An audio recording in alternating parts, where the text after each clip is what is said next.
Hey everyone, welcome to the Career Focus. Career Focus এ প্রত্যেককে স্বাগত জানাই। আচ্ছা, আমরা আরআরবি এনটিপিসির কোশ্চেন গুলো যেগুলো প্রিভিয়াস ইয়ার এসেছে সেগুলোর আমরা একটা আম সিরিজ নিয়ে আসছি, যে এই সিরিজে আমরা প্রত্যেকটা কোশ্চেন গুলো সেগুলো আলোচনা করব উইথ সাবজেক্ট ওয়াইজ। মানে আমরা এখন আলোচনা করতে যাচ্ছি ম্যাথমেটিক্স এর যেই সবগুলো পিওয়াইকিউ গুলো আছে, প্রিভিয়াস ইয়ারের কোশ্চেন গুলো আছে সেগুলো আমরা আলোচনা করতে যাব।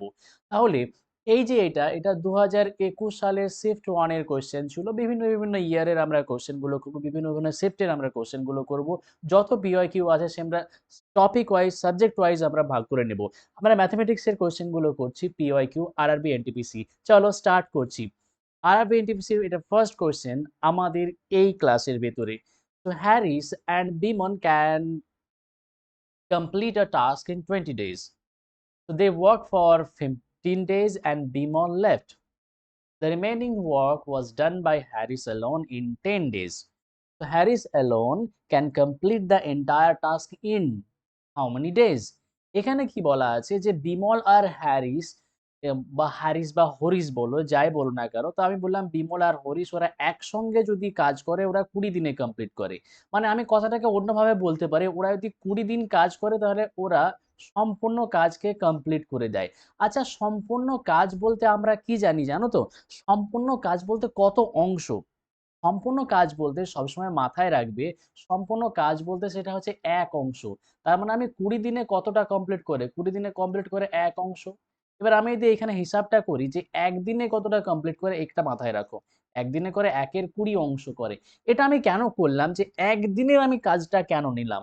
এটা আমরা একটু পরে বুঝতে পারবো। এবার আমরা অঙ্কটাকে আরেকটু ভালোভাবে বুঝি একটু ছবির মাধ্যমে। ছবির মাধ্যমে একটা লাইন ড্র করলাম। লাইন ড্র করে আমরা বলা হচ্ছে যে ১ম এ হরিশ আর বিমল যে কাজটা করছে ওরা ১৫ দিন একসঙ্গে কাজ করছে, তারপর বিমল পালিয়ে যায়। মানে এখানে লক্ষ্য করো, এই জায়গাতে আমি বললাম এইটুকু হচ্ছে হরিশ আর বিমল কাজ করছে এই পার্টটুকু। আর এই জায়গাতে বিমল পালিয়ে গেল। বিমল যদি পালিয়ে গেল তাহলে কে থাকছে? হরিশ থাকছে। হরিশ বাকি কাজটা কমপ্লিট করছে। আচ্ছা, এবার লক্ষ্য করব যে এইখানে হরিশ আর বিমল কতদিন কাজ করেছে একসঙ্গে? ১৫ দিন কাজ করেছে। আচ্ছা, হরিশ আর বিমল যদি একসঙ্গে একদিনে কতটা কাজ কমপ্লিট করে বলো তো? একসঙ্গে একদিনে আমরা পেয়েছি ১ এর ২০ অংশ কাজ কমপ্লিট করে। তাহলে একদিনে যদি ১ এর ২০ করে তাহলে ১৫ দিনে কত করবে বলো তো?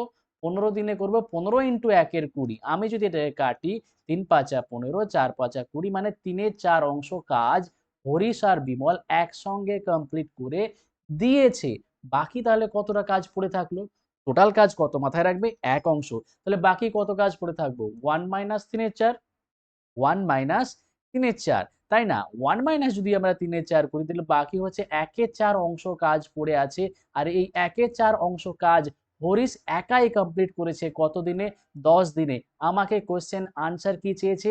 হরিশ যদি ওই কাজটা, টোটাল কাজটা একাই করত, টোটাল কাজটা যদি একাই করত তাহলে ও কত দিনে কাজটা কমপ্লিট করত?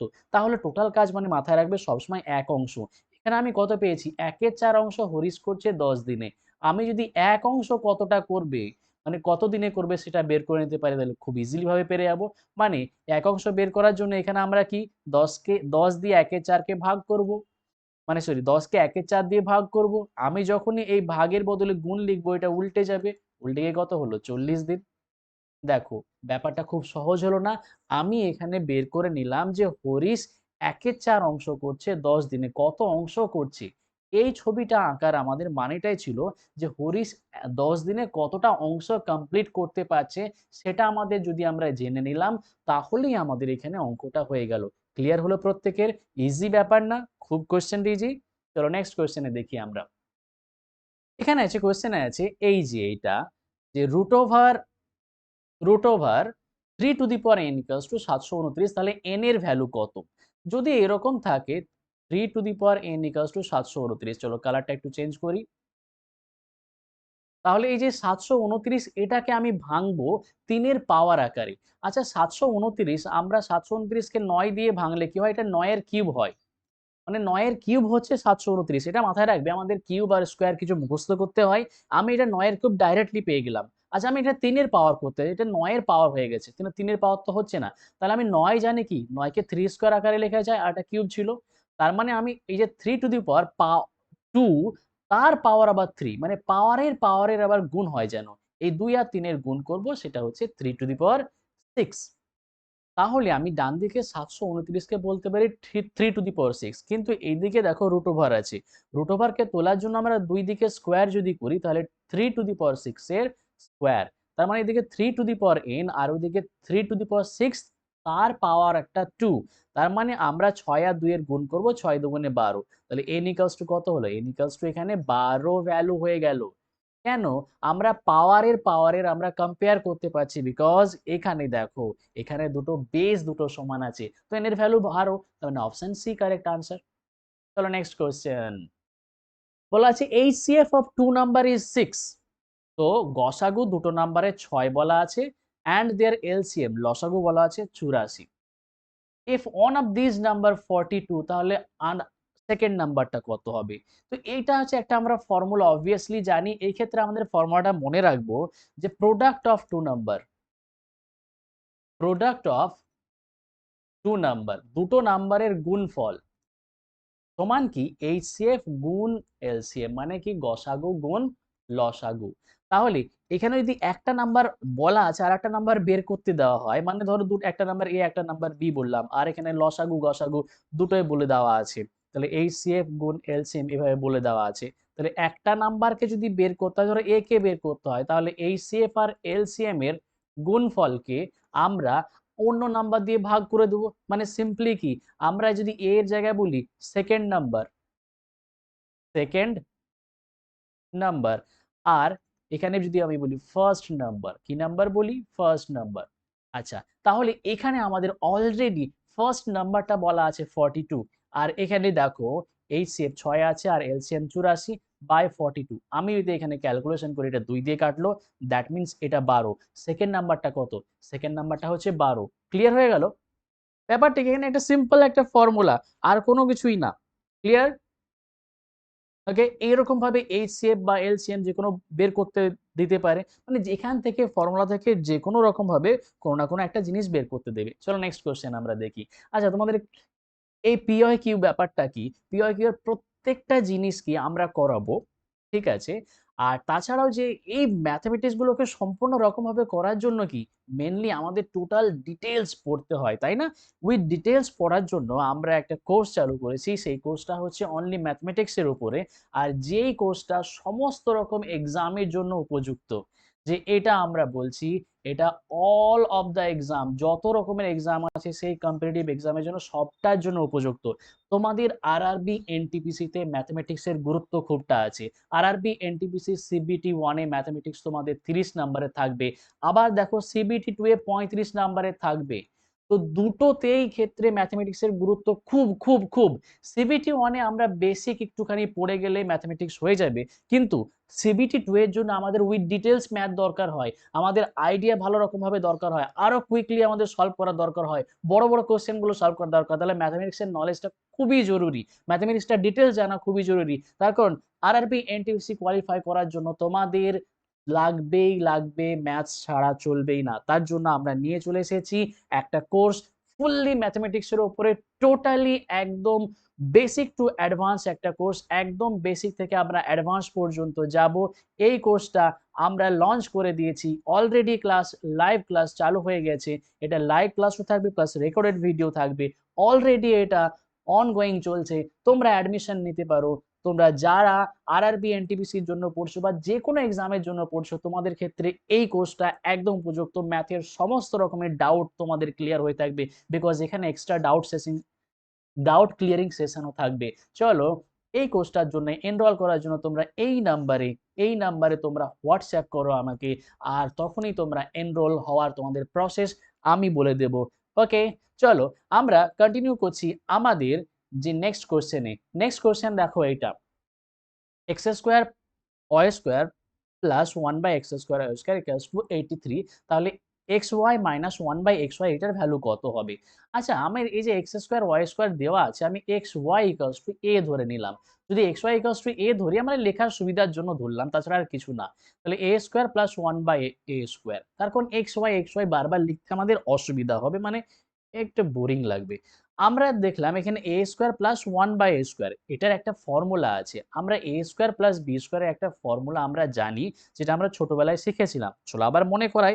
ফর্মুলাটা হচ্ছে, দুটো ফর্মুলা আমার এখানে অ্যাপ্লাই করা যায়, a plus b whole square minus 2ab, বা এখানে a minus b whole square plus 2ab। এই দুটো ফর্মুলার মধ্যে যে কোনো ফর্মুলা অ্যাপ্লাই করতে পারবো, আমাদের যা দরকার হবে সেই রকম হিসাবে। দেখো আমাদের কি দরকার আছে, এখানে দরকার আছে মাইনাস। তাহলে এটাকে যদি বলি a মাইনাস 1/a, মানে মাইনাসের ব্যাপারটা দরকার আছে এখানে। তো আমি মাইনাস এখানে ইজিলি বের করে নিতে পারবো। দেখো এখানে কি a square plus b square formula apply করা যায়? অবভিয়াসলি যায়। দেখুন এখানে a square plus 1/a square equals to 83, তাই না? তো তাহলে এখানে অ্যাপ্লাই যদি করি, তাহলে আমরা মাইনাসের ফর্মুলাটা অ্যাপ্লাই করব, 1/a minus 1/a square plus 2ab, a বলতে এখানে a আর b বলতে 1/a ইকুয়ালস টু কত? 83। এখানে a আর a কেটে গেল। চলো কালারটা একটু চেঞ্জ করি। তাহলে এবার কি আমাদের চাই? মাইনাসটা চাই। আমাদের এখানে 2 ছিল, 2 কে ওইদিকে নিয়ে গেলে 83 থেকে 2 মাইনাস করলে 81, a minus 1/a equals to যদি রুট ওভার করে দিই 81 রুট হচ্ছে 9। 81 রুট 9 মানে option B correct answer. Clearly বুঝতে পেরেছো তোমরা? খুব ইজি অঙ্ক না? বাস। চলো নেক্সট কোয়েশ্চেন।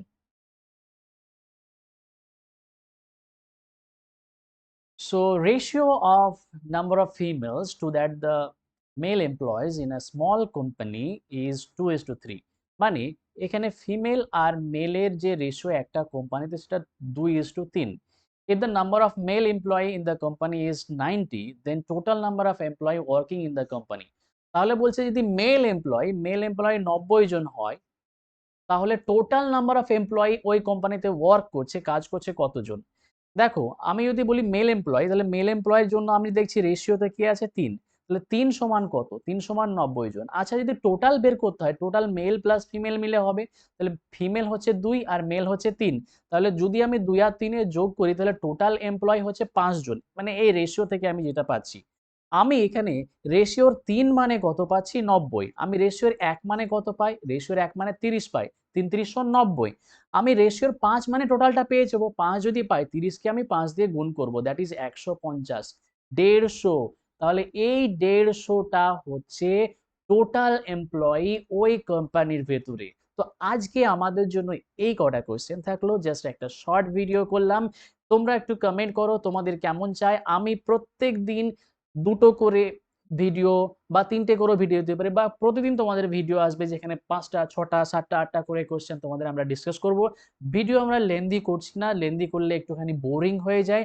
আমরা এই ছোট ছোট করে ভিডিও নিয়ে আসবো যাতে তোমাদের সবটাই কভার হয়ে যায় আর তোমাদের বোরিংও না লাগে। আর হ্যাঁ, অবশ্যই তোমাদের তো পিওয়াইকিউ হচ্ছেই, তার সঙ্গে সঙ্গে তোমাদের কোর্স চলছে, যেটা তোমাদের লাইভ কোর্স, যেটা তোমাদের এক্সামের জন্য খুব গুরুত্বপূর্ণ। তোমরা এখানে এনরোল হতে পারো। চলো বাই।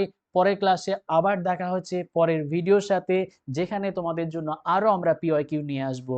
বাই এভরিওয়ান, ভালোভাবে প্র্যাকটিস করো।